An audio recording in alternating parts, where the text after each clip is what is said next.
So today is February 14th, 2009, Saturday evening, Valentine's Day. So I thought, it being Valentine's Day, I would read some Valentine's Day poetry I wrote earlier this week, as well as read a short story that I wrote about that Valentine's arrow shooting cherub who's known as Cupid. So this first poem I wrote back on Tuesday, February 10th. And it's called, O Arrow, Where is Thy Sting? O arrow, where is thy sting? O voice the siren sing! O Cupid, art thou asleep? Laying on Olympian grass, lost amidst the sheep. O Cupid, do thou arise, while salt flows from those eyes of young girl on the beach. See whose heart you can reach. Valentine's Day is near. Let this be of good cheer. Draw thine arrow from thy bow. See where it doth go, that love divine she may know. And this next piece is an English translation of a Japanese love song called Watarashi. The original lyrics in Japanese were written by the beautiful and lovely singer Moritaka Shisato. So here is the English translation of those lyrics of the lovely Japanese love song Watarashi. You said you liked the sunset that you saw on Watarashi Bridge. I was raised in a beautiful place, wasn't I? I replied. I want to live here, you said, that day you came to see me in this city that is shaken by the train. I still can't forget it. Even now, when I pray at Yagumo Shrine, I pray for you. If I could have one prayer come true, I'd want to return to that time with you. Do you remember that payphone that stands alone on the barber shop's corner? Yesterday, without thinking, I wanted to make a call. I've picked up that receiver so many times. The other day, when I climbed alone down Watarashi River's banks, I watched the water's constant flow, the beautiful sunset's final glow.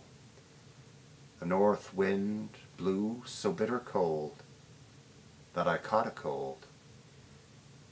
It's nobody's fault. The fact that you can't live in this city has separated us.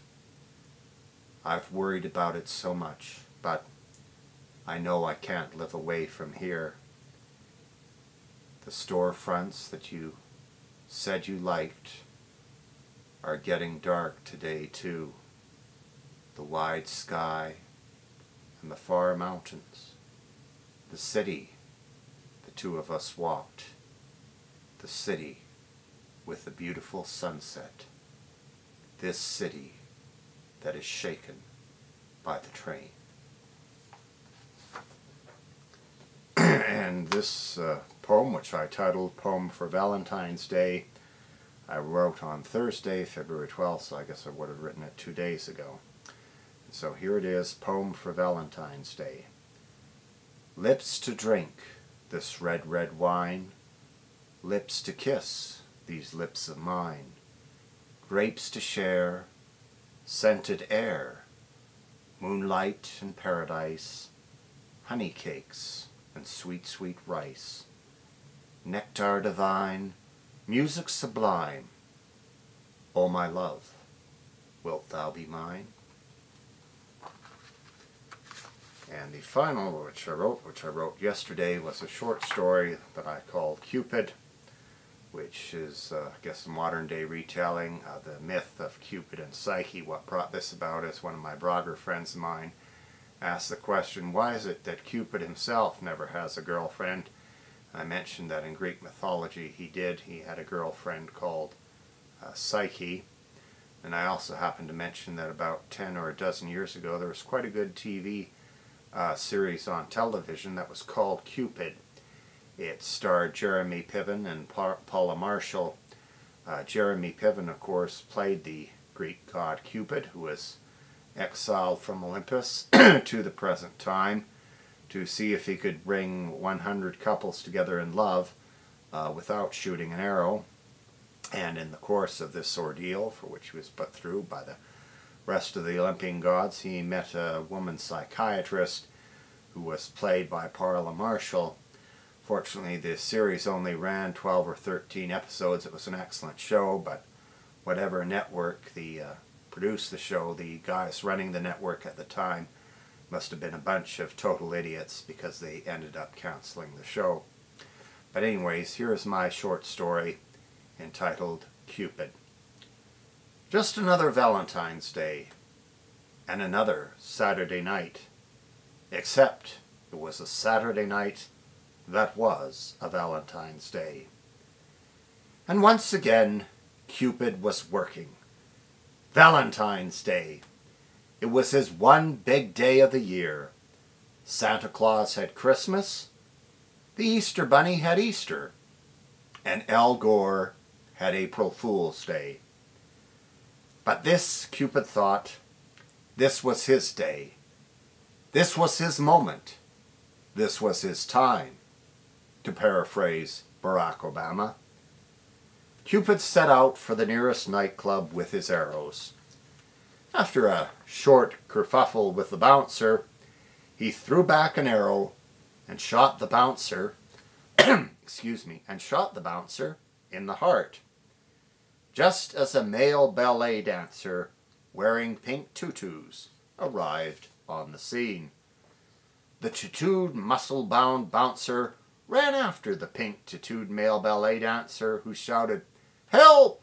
Help!" Cupid entered the nightclub. He noticed a girl with pink hair sitting up at the bar. "Hey, Psyche," the bartender said to the pink-haired girl. "What will it be?" "A pink lady," Psyche replied. Cupid shot his arrow at Psyche. Now for the bartender, he thought. But he was having problems getting the arrow into his bow, and he accidentally shot himself in the heart.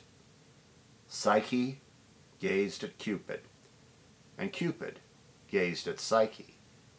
And after so many eons, Cupid himself now had a girlfriend. Happy Valentine's Day, everyone.